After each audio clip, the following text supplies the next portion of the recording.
Hello,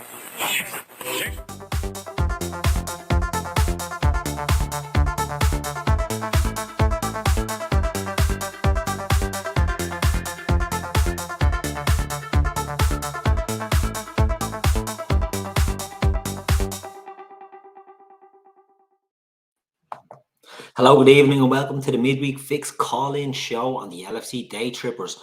I'm your host, Keith, joined tonight by Matt, all the way from sunny Canada. Matt, how are you? I'm doing great. It's lovely here. You know, the tulips are blooming, the daffodils are all out, so it's getting to be proper springtime in Canada, so that's good. I said that ironically. I thought you were going to be covered in snow. No. There you go. Joke's on me. I've been told we have to start the show off for a humbling apology to Matt, who has been championing three at the back for a long time. Now, his apology will not be coming in the form that you might be expecting. But look, he has been championing it. It looks like we're experimenting around them lines with it, but I'm adamant that he always wanted three centre backs, which is never going to happen. So, Matt, there's your apology. Yeah, I mean, it can't be. I'm not. I was far from hitting it because in my version of it, it was I did not see Trent playing in a double pivot as a six. I just presumed that you'd play with like a 3-4-3 and Robertson would be wide left and Trent would be wide right. So I was off the mark on that. But three at the back, baby, three at the back. Yeah, you got your apology. Stop bragging. No. I'm gonna bask in this.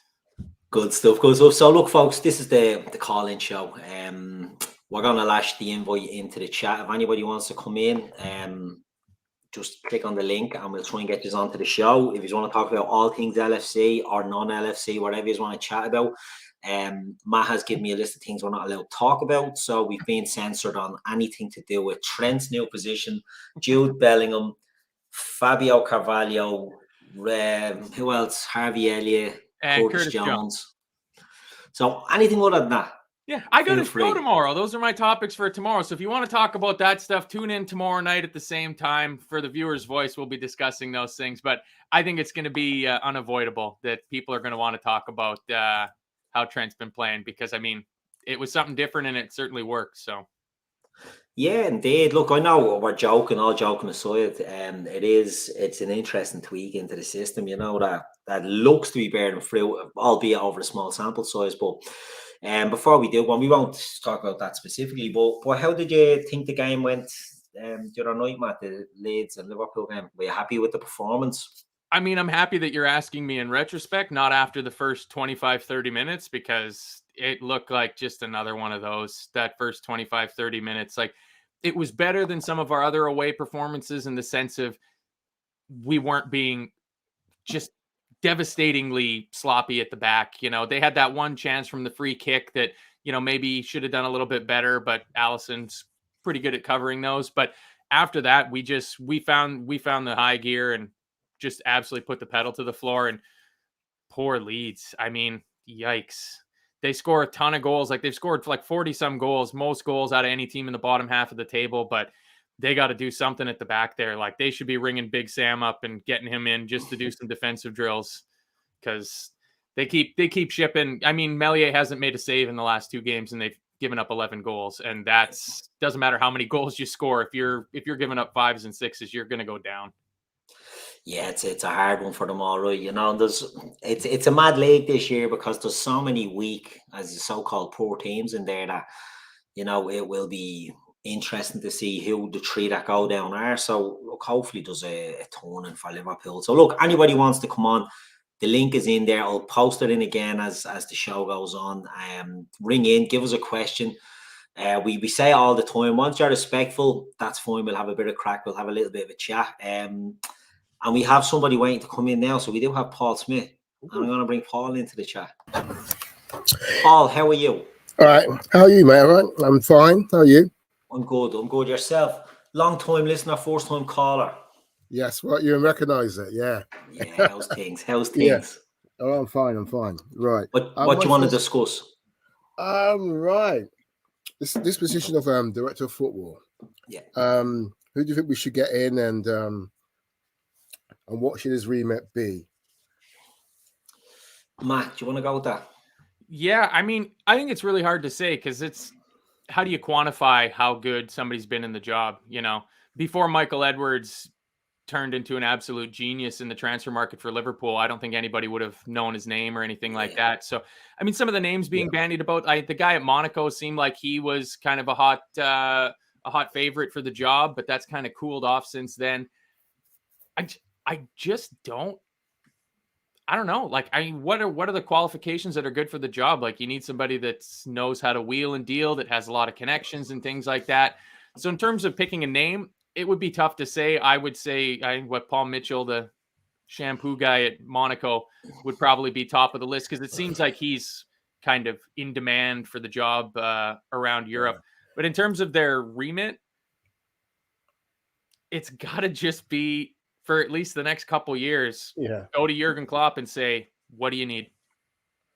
It's a funny one, you know, from my take, when I'll let you jump in now in a sec, Paul, is, you know, I don't think there's legs in the Paul Mitchell thing at all. I think I agree with that. There was talk that Manchester United were actually trying to get him, and that he has no interest in Liverpool if Jim Ratcliffe was to buy Man United. And I heard something, I don't know if it's heard this, I don't know where I heard it, but there was a bit of a clash that Klopp wasn't maybe sold on working with Mitchell, and I think I've heard that one as well.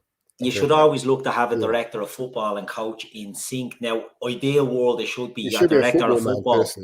The football director should be the man that makes all the decisions and does all the calls on the managerial side as well, you know. But because Jurgen Klopp has such a powerful hold and sway at Liverpool, I think it's only right that he needs to be able to work them.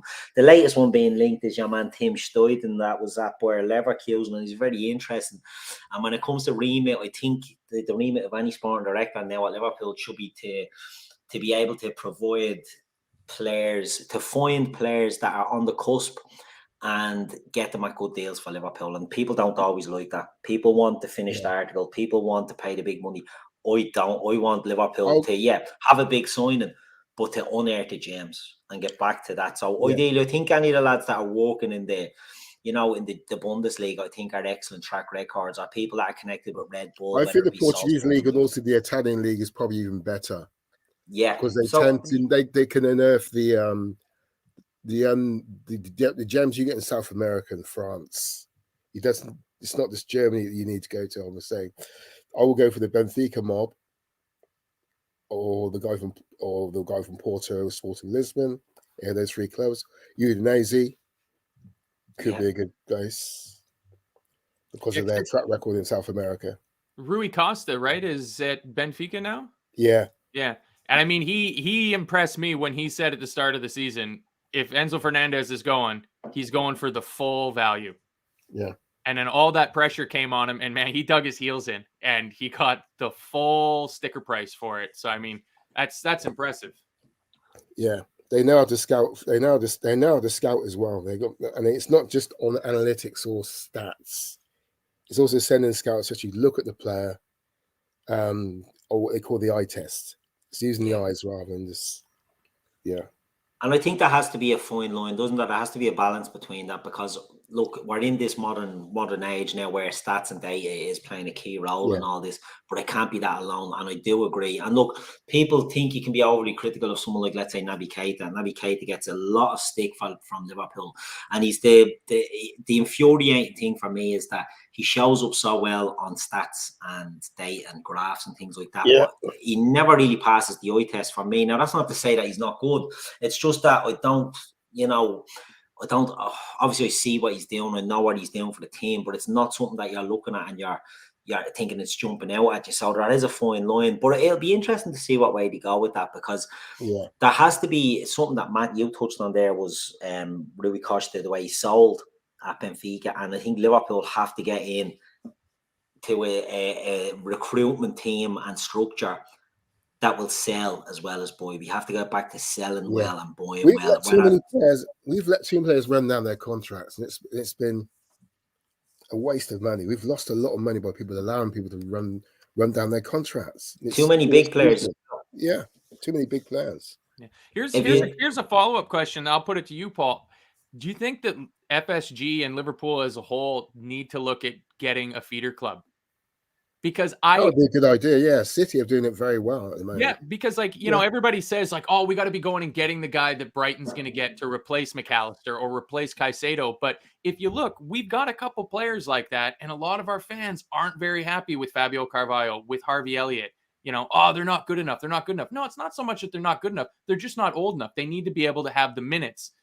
And it seems to me, at least, like having a feeder club there that you could go and get these, you know, 10 million pound Ecuadorians and let them play there for 2 years before they take the Brazil. next step. Yeah, it's a very interesting idea. All right, the idea of feeder clubs. I know United done it as well, didn't they? With the Belgian, they'd send their players on loan. They gain experience playing in a decent standard European league, and Chelsea as well with Vitesse. Vitesse, Yeah, exactly. And then they got also Chelsea were getting the best talents out there as well. So there's a lot of benefits from that. I just think, look, I think we can be too critical on Liverpool. You know, they've been excellent recruitment wise, but over the last couple of years, I'd say we can all agree that it's been, you know, lackluster. You know, whether that's coming from FSG, whether it's the actual recruitment team, whether it's Jurgen Klopp not wanting to take risks on players, I don't know. But I think there has to be something done. I think we done a show the other day, and one of the listeners, Stuart Davis, said the biggest transfer has to be the sporting director. So it will be interesting to see who that is, because it'll play such a key role. Not that I don't trust Klopp to buy players. I don't know. The jury is out. I just think we need to get back to finding the players that turn into gems rather than overpaying. Look, I love Moise Caicedo. He's one of my favourite young talents in Europe. If you're talking 100 million, I wouldn't do it. I'd go to 70.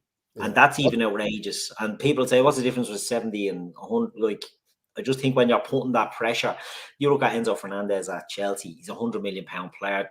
He can have 6 great games, and as soon as he misplaces a pass, it's on him. You know, and that's what you don't want. You heap unnecessary pressure when you're breaking that £100 million pound mark. But and he has not had 6 games. I've got a couple of budget values we can buy instead of wasting 70 million or 40 million on Mason Mount or Conor Gallagher. Manu Kone. Yeah, okay. Manu Kone. There's a guy in Argentina who would be a good replacement for Fabinho. But even but has a lot more to his game. He's I would say Xabi Alonso and Javier Mascherano and one called Alan Varela. Yeah, who your colleague has mentioned. Yeah, it would be a great signing for 20 million quid. Yeah, you wouldn't even pay that. You wouldn't. There's not a chance you'd have to pay 20 million to get Alan Varela. Benfica were looking to get him actually to replace Enzo Fernandez, and I'm surprised it didn't happen. I'd say you'd get him out of there for 15 million. 12, 15 million. Get that deal sorted if you can. It's a frustration that Liverpool don't do it. And I always used to put it down to those work permit issues. But you're seeing Premier League teams are bringing in, you know, look at Brighton are bringing in lads from Paraguay, from Ecuador, and young lads, Argentinian starlets are going in there, and they don't have international caps. They don't have international recognition. Alexis McAllister didn't have it. And you know, there is players out there and there's talent out there that I think we need to start tapping into. But that's only what I do personally and what you guys might do personally. I'm with you, Keith, on that one. Yeah, the Kev O'Sullivan in the chat is saying homegrown matters. It really does, Kev, you know, and that's the thing. We've let ourselves get into this situation. So unless we start trying to maybe maneuver ourselves around and bring in players just to fill a quota, it'll be hard to see how we get around that. You know, whether we're, for example, we can do it with some of our youth players. We could do it with someone like Bobby Clark. I think he seems ready enough to be transported into the first team. Is he old enough? Does he count? I don't think he does. That's the problem. I think they have to be over 21. I think they have to be over 21. Yeah, but somebody put into our Telegram group today that it's only a maximum of 17 non-homegrown players. You know, you can register just 17 foreign players. You don't have to have them, but you can't have a full squad. Exactly. Yeah. You just can't have a full squad. So that's like guys like Bobby Clark, even Carvalho, Harvey Elliott for the next couple of years, they don't count. towards your rosters going forward. Whereas somebody like Calvin Ramsey next year will have to be registered as a foreign player for the Champions League because he's too old and he's not been in the league long enough to count as homegrown. So, I think Calvin Ramsey's only 18. He's not that. He's not that. Yeah, I think he's only 18, 19. Yeah, look, there's going to be players there that we're just going to have to get our way around. But look, it's going to be interesting. I think it's going to be a big summer for Liverpool, and I know people hear big summer and they think 500 million transit. It's not. It's going to be a transitional summer in the sense that there's a lot of players leaving the squad, and there's going to be a new sporting director at some point, and it's going to be. Could be exciting. Who knows? It could be depending on who the appointment is and depending on what we do. But it'll be interesting to see. I get excited depending on who the appointment is. Yeah. Well, that's it. Yeah, you'll have an idea then, and you can look at their track record. I mean, if you spoke about Manu Kone there, these guys are being tipped. Like, so he gets picked out from Toulouse, isn't he? He's at Toulouse. He gets brought into Germany and they're willing to play them. And I think if we bring in a sporting director that's going to be recommending young players, we have to be willing to play them because it's no good bringing in these lads. Personally, I think Manu Kone is very raw. Is my take on it. I like him, but I would have him as not a first 11 player. That's my take. I think you bring him in and he's a project. Do you know what I mean? So it'll be interesting to see what they do because if you bring them in, if you're going to go with young players, you have to give them the trust at some stage. So yeah, it'll be interesting to see. Listen, Paul, thanks for giving us a shout tonight. Appreciate you coming in. Do it again the next time we have a call. And it's good to put a face to the name, but you didn't put your face on. So good to put a letter to the name at least. I'll do it next time. That's it. No, listen, thanks for calling in. And again, get into that chat. You hate Harvey Elliott, isn't it? Is it Harvey you hate?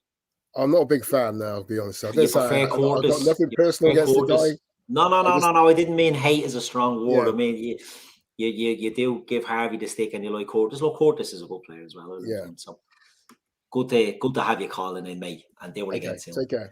Thanks, Dave. All right. Good luck. Thanks for that. Thanks. Yeah, he's going to have to tune into the viewer's voice tomorrow. We're going to talk about Harvey Elliott tomorrow. Yeah, don't you worry. There you go. It's good to get a call in, wasn't it? Yeah, it's nice. I like it. Yeah. We're just going to need another one in here to keep us going. We're clipping along. Yeah. 20 minutes through already. Anybody else wants to give us a shout? I've just popped the link in the chat there again. But yeah, it is interesting what Paul said, isn't it? The director of football or sport director is going to be the one that, either will be the one that shapes how we're going to recruit or will just be a patsy to let Jurgen Klopp do what he wants. And, I'm all for Jurgen having power, but I think he does need help. So I'm hoping it's not going to be some just no mark that won't say. And Arch has a comment in here. I don't like the way the club is going. It's been reported today that from a reliable journalist, the next sporting director will not be as involved. I don't trust Klopp and the coaching team to find gems. And I suppose I suppose it depends who it's going to be. Is it going to be an internal appointment that's just stepping up from a scouting thing, and they're going to sort of amalgamate it with what Mike Gordon does? I don't know, but I'd imagine if it's any reputable sporting director, he will be coming in to sporting direct. Do you know what I mean? He's not going to be coming in just to appease Jurgen Klopp and make the tea. So what do you think on that, Matt? Well, it's like I said, I think the biggest asset we currently have at the club is Jurgen Klopp. I don't think that can be argued. Maybe Anfield. Outside of the stadium, I think the biggest asset we have at the club is Jurgen Klopp. So hopefully whoever we're going to appoint will be in the job for longer than a year. That was extremely disappointing to see Julian Ward get the job and then immediately step away from it. So obviously something's gone on there, but whatever. It's water under the bridge. He's gone. He's going to move on with his life. We're all going to forget about him. We'll remember. Going to Ajax, isn't he? Is he? Or I thought there was an issue with that. Well, I think that's where he's lined up to go. Is it the Ajax sporting director? I mean, hey, that's okay. Maybe having somebody that is on hopefully good terms with the club that's at Ajax. That's a production line right there. But for the next, as long as we've got Jurgen Klopp, I want that sporting director to be that conduit between Jurgen Klopp and the owners. Of don't make Jurgen have to, talk to Mike Gordon and Tom Werner and John W. Henry. Just go to Klopp, say, what do you need? And if it's ridiculous, if he's asking for a Ferrari for Christmas, then you can talk him down from that. But just get him what he needs. And then in the meantime, I think it was Kev O'Sullivan said in the chat that the biggest job for the sporting director is almost certainly going to be choosing Klopp's replacement. Yeah, I don't even want to think about that. I just want to bask in these Klopp years for the last few, couple years that we got him. But I'm interested to see how quickly it gets done, whether we're going to get business done in terms of transfers incoming before the sporting director is announced, or whether our transfers are going to be on hold until that sporting director is sorted out. Yeah. We've a couple of calls. The Ajax thing looks like it got Koibosh, people are saying in the chat, which is fair enough. That's what I heard. There's a lot of movement in those areas, but let's wait and see what happens. So we have a couple of callers waiting, so I'm going to bring in one first. I'm going to bring in Kevin first, right? So if you're in the waiting room, just keep waiting, and we'll get you in eventually. Okay. So, Kevin, how are you? Hello, how's things? Can you hear me right? Yeah. We can, yeah. We can see your ear and a bit of your cheek, but we can hear you perfect. Me camera's a bit messed up. No worries. Don't know if I get something right. I just want to talk to you, Keith, because all the names,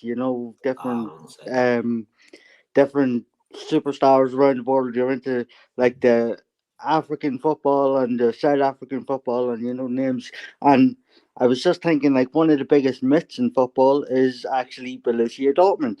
Not going to mention a certain, English superstar, but everybody's been talking the last few days about, Borussia Dortmund produce these superstars that go on to real world football. Can't think of any of them.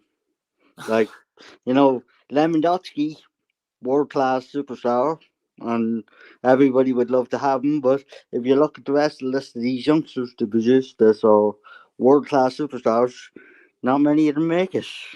And the last few days, like I've been listening to you saying about, Caicedo, McAllister, these players, like they're absolutely the Premier League driven, really, more or less now at this stage. And if you look at Dortmund's history, like they have Götze, didn't make it. You look at Hummels, didn't make it top table. Like a year at Bayern and descended straight back. Matt Hummels, I think it was, is his first name. Like just washed out at Bayern, and a lot of the top stars washed out. Now I'm not saying that'll happen to Bellingham. Might as well mention the name, but it's just like I find it hard to think that like Liverpool fans seem to think we have to go for, like you said a few minutes ago, it's the 100 million superstar or it's nobody. Like, imagine if we had went for the 100 million superstar when Salah was coming through, when Mane was coming through. Like, they weren't superstars. They were, Salah had a reputation of being a Premier League washout. Yeah, it's a very interesting point, Kevin. And the more I'm thinking about it, you might be onto something. I mean, yeah, Lewandowski, right? Lewandowski is the exception to the rule, and people would say Haaland, but they sort of knew what they were getting with Haaland, and it was always going to they were always just parking him for a couple of years and selling them on. Haaland's just a freak. Yeah, Lewandowski comes in. Lewandowski could go to Blackburn, couldn't he? And he rejects it. I don't know if it's Lech Poznan or whatever the Polish team that he's at. He goes and he tears it up, and he is excellent. But you're right, not many of them do actually leave. People throw the chat there if you can think of any. I'm struggling to think off the top of my head. I mean, Jadon Sancho hasn't done it at Manchester United yet. We'd say, yeah. Shinji Kagawa went to Man United, didn't do it. I'm with Strip. Gundogan's been pretty good. Gundogan, yeah, he's been good. Yeah, he's a good one. Yeah, there's one, right? Gundogan. We'll give Gundogan. Yeah. Definitely we'll give him one. But like Kagawa and Sahin, like when they came to Liverpool and United, like they went straight back to Dortmund the following season. They just couldn't cut it in a higher, and it seems to be a lot. It seems to be a team with a lot of these players to produce. It's just like if anyone said to me you could have Jude Bellingham, which is obviously like world class player, or you could have Caicedo and McAllister. I'd want the other two before I'd want Bellingham coming in, because you know what? Well, you're pretty sure what you're going to get with McAllister and Caicedo. Like, Bellingham is huge talent, and he's, looks like he's going to be world class, but there's no guarantee when it comes into the Premier League he handle it physically. But it seems to be the German league in its total. Like, if you look at Kai Havertz, like the trick that Leverkusen pulled on Chelsea with him was unbelievable. The movement to centre forward, scores 20 goals, sell him for 90 million, and like, he's not a centre forward. He's not a pure goal scorer. And like, we have Keita, came to Liverpool. He looked like Rolls Royce in the German league. Nothing close to Liverpool. Werner. Timo Werner, Royce. Yeah. Andreas Schürrle was another one. Yeah. That was a big money signing. Matt, what do you think of Kevin's point there? It's not as surefire as it maybe seems. No, but I mean, we were having this discussion. I don't know if it was on a show or just in the Telegram chat here about that Ajax team. The year we won the Champions League final, that team just looked like it was riddled with future superstars. And who from that team has gone on to have a great career? I mean, Matthijs de Ligt, he looked like an absolute shoo-in to be the next best center half in the world. I watched him tonight. He was better than Upamecano, but that's damn low bar. That's a damn low bar. And he's also had to come back from a fairly disappointing spell at Juventus to even get to Bayern Munich. I mean, that's normally where you go to just be a class defender for 20 years in a row. You play for Juventus. Like, he should have been there to take over when Chiellini, and Bonucci retired. Like, that path was there for him, and it just didn't work out. And I mean, you look, Ziyech, he's been all right, kind of hot and cold from that team. So it's tough to say. But I mean, I'm going to pin you down on this one, Kevin. Are you saying shouldn't go for Bellingham? Not until he gets a bit more experience. I still think, like, taking a 19-year-old into, if you look at the Spanish league, people seem to transition well. Like, you said the other night, Keith, that you wanted to see Barella come into Liverpool if he was available in the summer, and people lost their minds. Like, people don't transition well from the Italian league. It's like, it doesn't work. Like, if someone said you have to take a player, like, you have to take two players, and you have to choose between the German league, the Spanish league, and the Italian league, like, I'm taking the Italian and the Spanish. The German league can just sit there, because, like, that league doesn't seem to transition well into the Premier League. Like, people have been going off on Enzo Fernandez, saying, like, Liverpool dodged the bullet. I was watching Enzo Fernandez the other night when playing us a couple of games ago, and he must have put Kai Havertz through and goal 20 times. And I'm sitting thinking to myself, if that's Salah, if that's, Cody Gakpo, if that's Darwin Núñez, you're in business. And people are like, oh, we dodged the bullet. No, we missed the trick.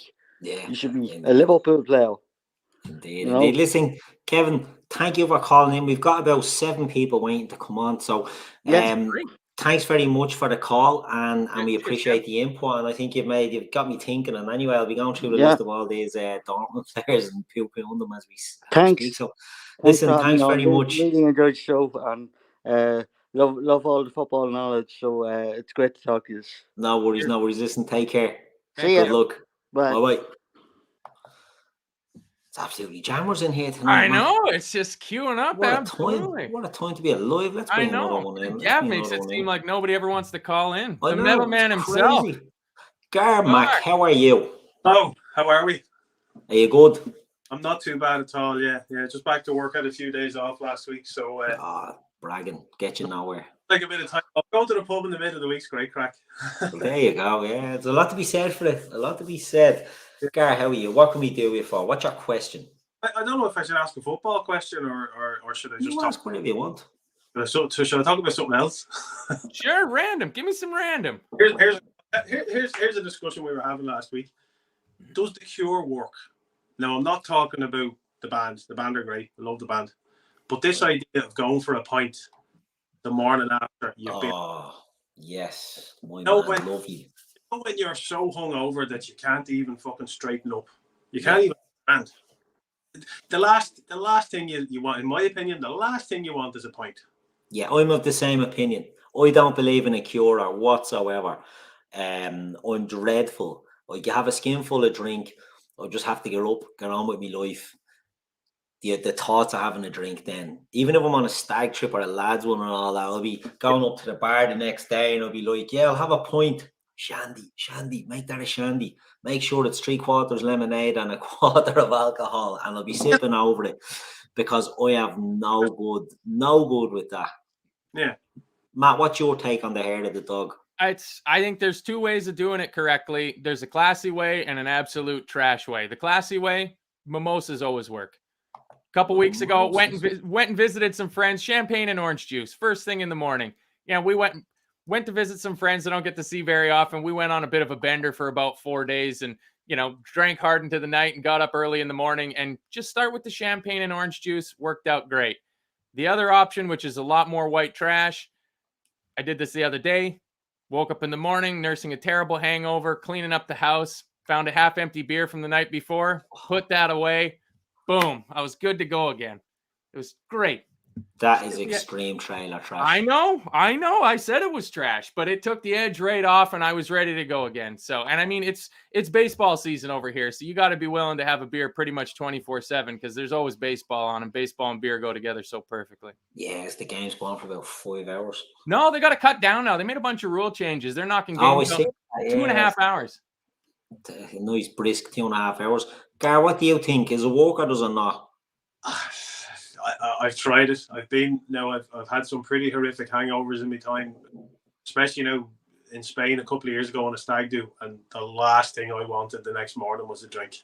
Yeah. I was fucking hanging to go in bits. I was absolutely dying. So, not for me, no. Yeah, no, I'd do the same. I'd rather have an ice cream or something, you know what I mean? Pint of milk, that'll do me rather than a drink. But I was out, it's funny, I was at a wedding last Friday and it was a mad session all day. Fell home at around 5 o'clock in the morning. We got home and I had to get up then and function that day. And it wasn't that bad on the Saturday. And then on Sunday, it wasn't on the Fatback 4 on Sunday because it just out of the blue, friend of mine emigrating, go for a point, said, right, we'll go for a point. So I had 6-7 points.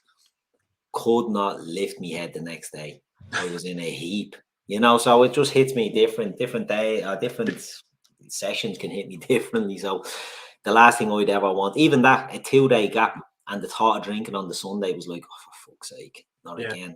No, I mean, nowadays, I mean, like, I'm 45 now, and once the young fella, you have a big night out and then you can't face a drink for a couple of days afterwards. Like, I can't. Couple of days, I found out I'm going out again this Friday and I'm bleeding panicking. I broke out in hives and all thinking about it. So I'm not able for it. I'm not able for it anymore. But Gar, I'm going to rush it off because we do have another load of lads coming in. Thank you very much for the question. I heard it. I fucking hate it. You have me getting all queasy now. Give me the heebie-jeebies thinking about having a drink. Is there anything else before we throw it off? No, I'm good. Just looking forward to the golf day. Should be a bit of crack, a few points that night. Yeah, why not? We've set a good standard on it from last year, so we'll keep it going. You got your playlist ready, Keith? I don't know. We'll be there this year. I wouldn't want to intrude with my playlist, but you know what I mean. I've heard. I will be there, and I will have a playlist. It will be the same playlist, just vis-a-vis. It'll be power ballads from the 80s. Deal with it. Perfect. Yeah. What more do you want? Gar, a pleasure as always. Thanks, guys. Take care. Now, Matt. What we got here? Yeah, look at everybody waiting so patiently to come on. Fair play to them. Yeah, it's a busy one, isn't it? I remember doing these phone-ins and there'll be nobody getting on. Now we've got everyone getting on for a shot. We've spoken about directors of football. We've spoken about Bundesliga being a flop. We spoke about hangovers. I know. Now, where are we going next? What does John Summers have to say about? Is it about football? Is it about Hair of the Dog? John, how are you? All right, thanks. What's your question? Just want to know what do you think about Fabio Carvalho maybe leaving, or do you think it's only a loan, or what's your opinion on him so far and how he's done? Yeah, it's a strange one. It's well, it's not that it's a strange one, I suppose. It's has it been confirmed if it's a loan yet? I'm assuming it's a loan. They haven't said. I just seen a thing earlier that was that he's leaving. I can only assume it's a loan. It's a strange signing. He seemed to figure in a lot of early squads. Then he didn't. And you look as the season goes on, I was convinced he was going to be an excellent signing for us, because I was looking at the players we signed in the summer. I thought we're definitely switching our formation. And when we didn't, you look at Fabio Carvalho and you're like, where's this young fella going to get games? Because for all you can say he's similar to Harvey Elliott, and not everybody likes Harvey Elliott playing in midfield. I can see the benefits of him in there. I just can't see where Carvalho goes in. Yeah. Matt, what you're thinking on it? I know you don't want to give too much away. No, it's completely. I don't know how much stock I put into the news of this. To me, it just feels like the most low-hanging fruit. Like, this has got Fabrizio Romano written all over it. Like, it's a young kid who came in, had a lot of promise. He was getting games, and now he's not even making benches some of the time. So it's pretty easy to just go, oh, he's going to leave the club in the summer. I don't think the team's going to sell him. I would be blown away if they were to cash in on him already. They got him on a snip. He's still a young kid. If he's not going to be in the plans for the team moving forward, and this is something that we're going to discuss tomorrow with the change of shape, if there's more of a future there for him, because I agree, in our 4-3-3, I just don't see where he plays. I don't see where he plays unless he hits the gym and the creatine hard in the summer and comes back and bulks out a little bit, which I think kind of Harvey Elliott's done in like the 2 years since we've had him. He seems to just be getting thicker and stronger. He's obviously, at Mo's heel and is in the gym with Mo Salah and is trying to get, built up to be that strong, stocky type. But a loan for Fabio Carvalho, I think that would be absolutely fantastic. Send him out to another Premier League team. It certainly can't be a championship loan. It has to be at least Premier League or onto the continent somewhere so that he can get games. But do you not think a championship loan similar to Harvey Elliott would benefit him at his age, like play regular in a tough league? He's going to be 21 for the bulk of next season, I believe. It seems to me that now's the time with him that you really need to see whether he's at the level. If he goes to Blackburn and finishes 13th, in the championship, maybe that works if he does like Harvey Elliott, where he ends up in like the team of the season at the end of the year. But if you just go and you kind of just have a middling season and ho-hum sort of thing, like Tyler Morton, by all accounts, is having a decent season at Blackburn, but he's not tearing up trees. Nobody's looking at Tyler Morton going, maybe we don't need to buy 3 midfielders next year because Tyler Morton's coming back. I want to see Fabio Carvalho, like, if it's not to a low mid-table Premier League team, then try Holland, try, a team in Germany or someplace like that, just to see if he's going to develop and turn into the player that we think he's going to, because unless he suffers a catastrophic injury, we're going to make money if we sell him. If he doesn't work out at Liverpool, we're still turning a profit on Fabio Carvalho. So if he goes somewhere and he puts in, 30, 35 appearances in a season, gets decent number of goal contributions, if he still doesn't figure in our plans, we could end up pocketing 15, 20 million off of him just because he's going to be homegrown, he's going to be club grown. And it's about time that English tax starts working in our favor. Yeah, indeed. John, what's your take on it? What do you think? I don't know. I wondered, is it because he fell out with the Portuguese under-21 team that he was meant to be changing back to England or something, they were saying? I wonder, is that anything to do with, or is there an attitude problem with him? I don't know if it's anything to do with that. I would imagine, to me, I'd say it's just trying to get the square peg in a round hole, and there's just no real space for him at the moment.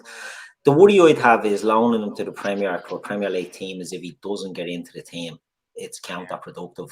Wherever he goes, he has to play. So whether if Liverpool are looking at that, let's say, for example, out of the teams that are there now, where would you send him? I mean, he wouldn't get a look. He wouldn't get a sniff at Brighton. He wouldn't get a look in at Brentford. Nope. Fulham wouldn't get into Fulham. Like, he wouldn't get in at Villa. He wouldn't get in. He'd fucking walk into Everton, though. He would walk into the Everton. Maybe when they're in the championship, we'll walk into them. There you go. It's a good championship loan for him. Go to the Ev. We don't want any of our players getting covered in that poison. Yeah, I know. true. Yeah, it's hard to get that stink off them. But no, it's interesting. And people in the chat, what are you making of this? You know, Sam Tandy is saying Carvalho goes to Burnley on loan. Interesting. I'm not going to say I watch a lot of Burnley this year, to be totally honest. Do they play with players similar to him? I picture them with the two big lumps up front and just wingers milling it in, and that's the Sean Dyche way. Obviously, Vincent Kompany is totally different than that. I think I find it hard where he would play, and that's not a slight on him. It's the position of the player going to a club that are, you know, struggling, let's say, in the Premier League, because he's not going to go to a top 10 team, really, if you throw your Brightons and all in there. I got a shout for you. Leicester. In the Championship. Whether they're in the Championship or whether they stay up by the skin of their teeth and the goals of, you know, some of their top players this year, because they're going to lose Maddison. They might lose Harvey Barnes. There's going to be a spot there, and they seem like they play kind of a 4-2-3-1, and there might be a number 10 position there for him to slot into. Like, that's the kind of team that you could see him sliding into and actually kind of flourishing at, I think. Yeah, I mean, Ashley grazed in the Leicester show, throws in Wolves, Palace are the new promotion teams. Yeah, it'll be interesting. Like I said, I just think wherever he goes, whether it be, I wouldn't rule out the Championship is what I'm saying, because I just think he has to play, and I think the benefits of Harvey Elliott going into Blackburn and really developing is a great sign. And Tyler Morton, he is getting a few good reviews there, but, you know, does he have a future at Liverpool? I don't know. I think he was a good player whenever I've seen him, but, you know, he's got games. We certainly can say that. He's gone into Blackburn and he's certainly getting enough games when we look back. So it's been a successful loan. So maybe something like that could be, mate, that Jake says he feels the Championship move was pointless. But I'd rather him go somewhere and play, would be my argument. You know, I'd rather him go somewhere and play. And let's say, for argument's sake, right, let's say Southampton or Leicester go down. They're going to be clubs that are going to be expected to come straight back up. And he'd be in a team that's expected to win. And I think that could be more in a season at Bodo Glimt. I don't know. I just love the fact that he had the proper O with the slash through it. Well done. Morton's got that keyboard extension in for him. Yeah, I think it's where he goes. I don't think he'll be with Liverpool next year. I think he's going to go out on loan, and I think it's huge for him. And again, we're going to make money off of him. Like, and people, you know, like somebody said there, you know, it's strange because we chased him for so long. If he wasn't English, this is the type of player that people are saying we should be going for, you know, because if we hadn't gotten Fabio Carvalho, he's the type of player that would go to Brighton. 18 months later, he's worth 55, 60 million. And we'd be going, why didn't we get him? Players need the opportunity to develop, and we're not that team. We want to be challenging for the top honors, and we don't have space in our 25-man roster for bringing 2, 3, 4 of these unpolished gems into the team and giving them enough opportunity for them to grow at the rate they need to grow at the age that they're at. You know, if guys like Fabio, Harvey, like even Baccetic, like you start looking at it, that's too many of them for us next season. Like we can't be having Tyler Morton, you throw them in there. All 4 of those guys will not be with the first team next season. They just can't. There's not enough minutes for them to develop. You'll just be stagnating these players before they have a chance to fully blossom. Yeah, very true. It's a good point. But listen, John, thanks for calling in. We've another caller waiting to come in. So thanks for the call. We appreciate that. And again, another one with giving us food for thought. So thanks very much, and we'll see you again soon. Cheers. It's all go tonight, isn't it, man? All go. Yeah, I know. This is simple. Here, I was thinking of kooky shit to talk about just to fill the hour, but this is easy. You got callers coming out the yin yang. Look, it's everybody wants to talk to Keith. Everyone wants to go, no, it's because you're on, Matt. So I've been on here when it's been a ghost town. I know it's you. It's me. I know it's you. Listen, in the chat, some great shouts going on in there. You know, some people are thinking that Emma put it up there about Kelleher and Carvalho going as part exchange to a Dortmund for Bellingham, and it make you think. We don't do business like that, but you know, it'd be curious to see if they did try to include some of these players, because Carvalho hasn't fit in, and unless we change our formation, he's never going to fit in. I don't think he'll ever fit in. I can't see. He's not. You can put him on the old stew and white bread diet, but I don't know if it's going to be enough to get him playing in the midfield. He's not going to be quick enough. Maybe they are going to cash in on him. Maybe it is a case of just, you know, get him in on the cheap and use him as a chip in a negotiation. Very interesting. Came out of the blue, really. Business. That's good business. You know, picking him up on a snip from Fulham and, you know, barely using him for a season. You turn around, you know, 18 months later, you sell him for 25 million. That's cash in the pocket. Like that's good business. 100%. We're going to bring in Segun. How are you? Oh, there he is. Yeah. Back again. Always a regular on these shows, Segun, at this stage. Yeah, good evening, everyone. Good evening to you. What's your question, my friend? Yeah, I'm just thinking what this youth issue have caused within the fan base, and I'm just thinking, as fan, I think we need to actually understand what FSG as a business, the model they have, and at this point, particularly, I would say, you buying a player does not really guarantee you trophy. And I will give an example of what happened last year. Liverpool was actually Martinez away from winning Premiership last year, because if Martinez was the keeper for Aston Villa that day, there's no way Man City is going to score 3 goals. Now, and they bought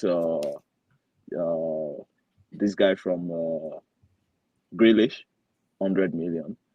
So it's not like guarantee. And even this season, if not that Arsenal is going Arsenal way, it's almost like they might lose it too. So we need to actually understand that. I think the coach that we have, or let me say what we've seen in the last 5 years, we should understand that the team, the coaching team, and the club themselves, I think they understand this player more, and they are able to put valuation on them. We can only put valuation on them until when we start seeing them playing in our club.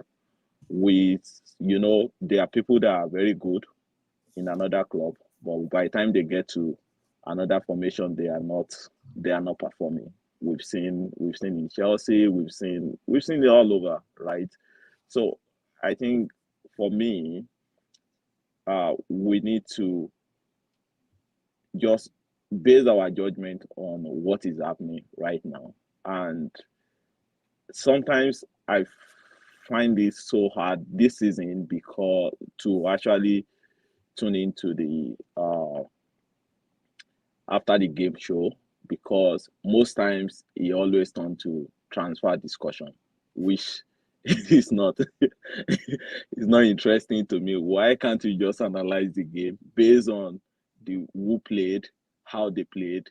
These guys are not that bad. Yeah, their forms are bad, but we need to analyze them based on that game. So that is just my own take, and for today that we should just rely on the coaching team to make this decision, because if they believe that the valuation of Jude Bellingham is let's say 90 million pounds and Dortmund is asking for more, they understand that spending more on it may not actually be profitable for them, because what if even we spend 150 million on and first, let's say second game, third game, fifth game, even in the middle of season, and he has injury and out for the whole. And I will give you an example. The first season of Ox, we thought we will actually eat it, and he came back. It was never the same. And Ox is just 28 today. Ox should be actually be in his prime, and he's not anywhere near it. So that was my take. Yeah, it's a great point. It is a great point. Matt, you go ahead there. Yeah, no, it's kind of going back to what Kevin said earlier in the show of, like, you know, all these players coming from Dortmund and they just don't seem to kick on. Like, there's so many variables, and it's what makes the transfer speculating both impossible but also endlessly enjoyable to do, because you just don't know. Because for me, like, I think back to sliding doors moments. I think Timo Werner would have done great at Liverpool. Yeah. I think he would have done great at Liverpool. And he was an unmitigated failure at Chelsea. He just was terrible at Chelsea. And you never know.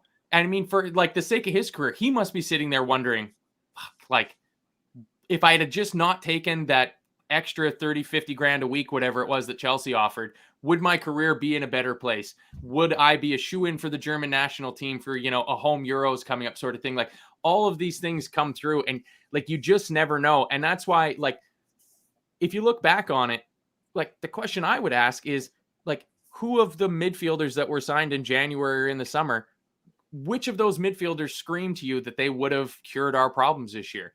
And there's not a lot of them. Like, I was really disappointed that first first we didn't get him, and then the accusations came out against Yves Bissouma, and I was happy that we didn't get him. But I thought we missed a trick. I thought Yves Bissouma was going to be fantastic. He's just gone. Yeah, falling off a cliff. Like, they're playing Oliver Skip ahead of Yves Bissouma. Like, I can't believe where it's gone. So, like, you're completely correct again. Of, like, it's impossible to guarantee that a player's going to work out.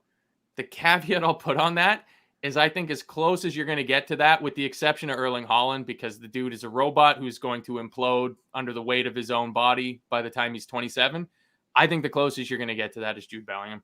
I just think maybe not 150 million. That's getting silly. And I think that's just bargaining. And this is stuff I'm going to talk about tomorrow, hopefully, with my guests on the Viewer's Voice. But I think 120 million, I think he pays for himself. Like, I just think he's got it.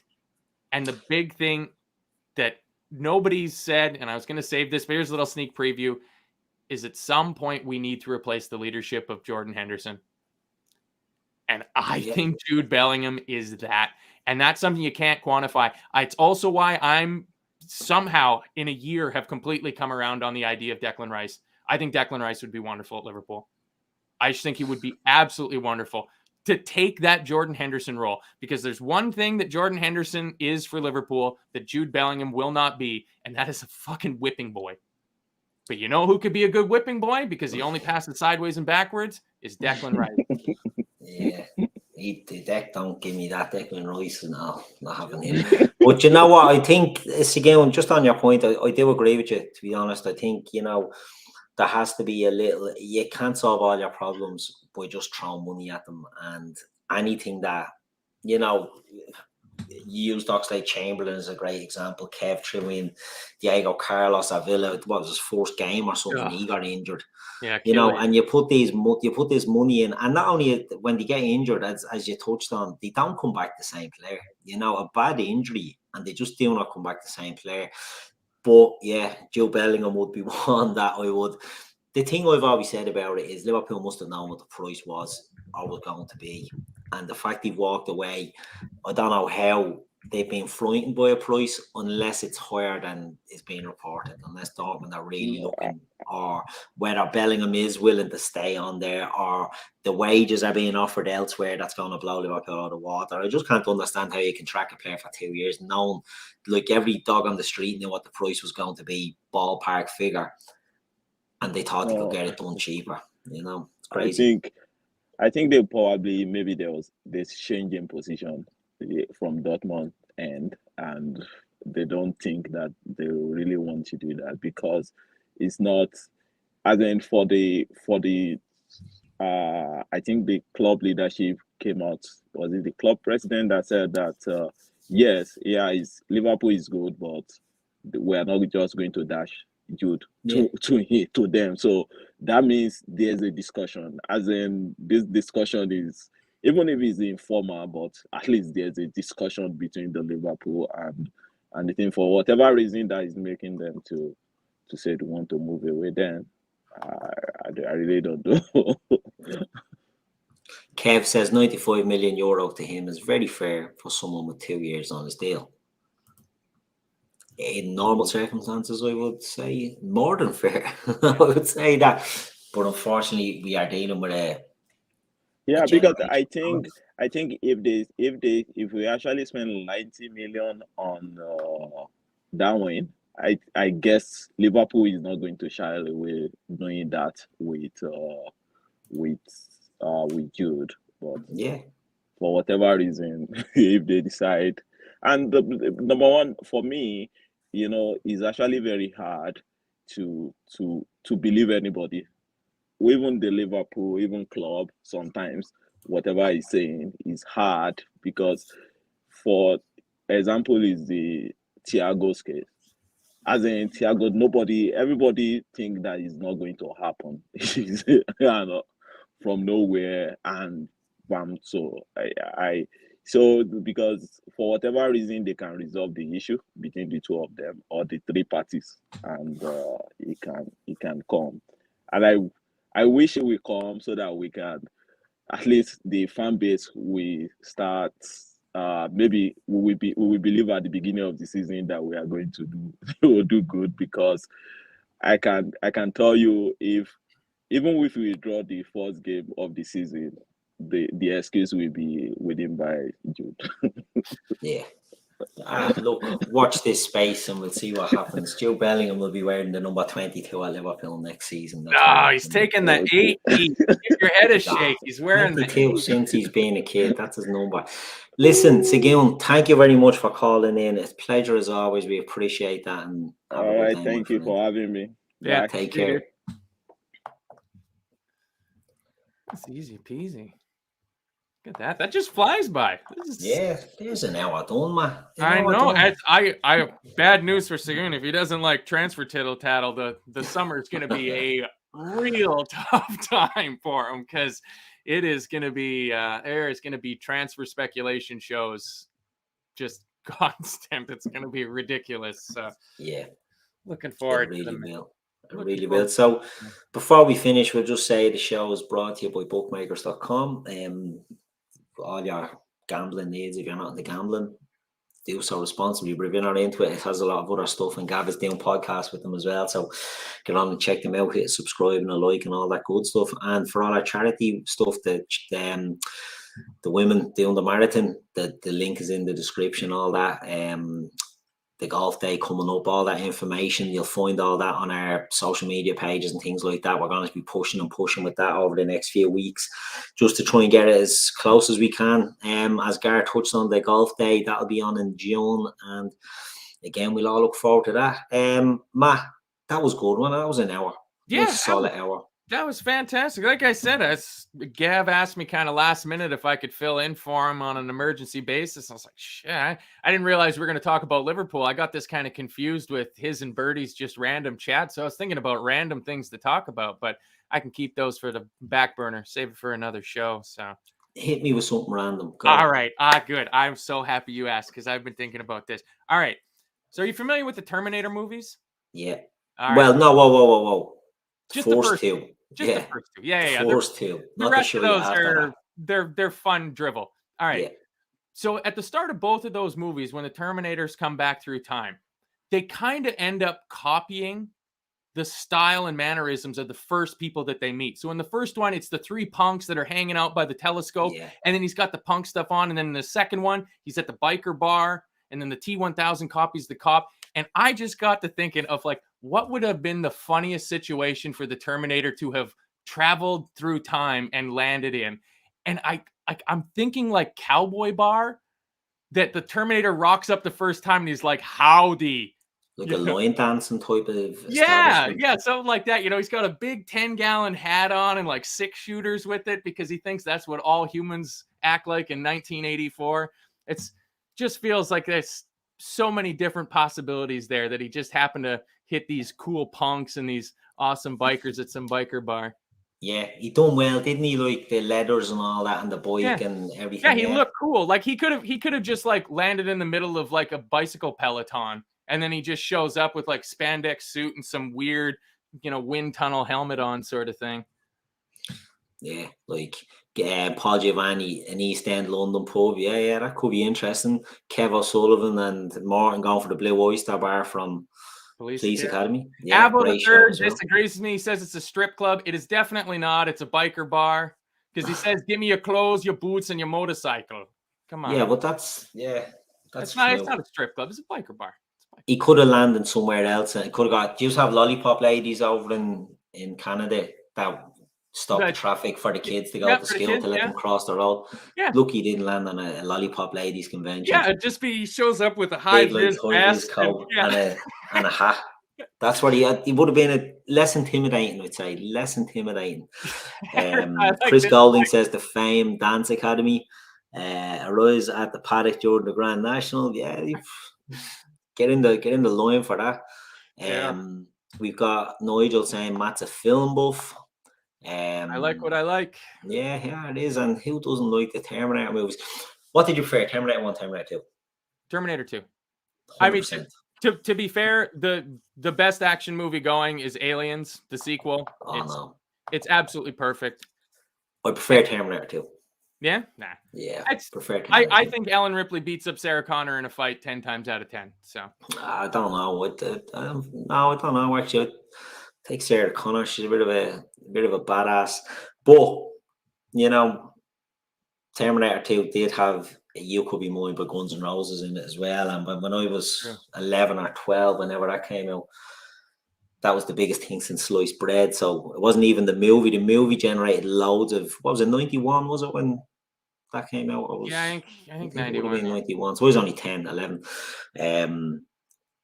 It was all about Guns N' Roses and the song, and it lived up to the hype, and it still lives up to the hype. And fantastic movies. Like, they repeat watching. Like the Aliens movies, the Terminator movies, as long as you don't go past the first 2. If you just take the first 1 and 2 out of those series, same with the Predator movies, fantastic. Just absolutely fantastic. Yeah, I love Predator. Again, that's a one-stop shop. Going back for Predator 2.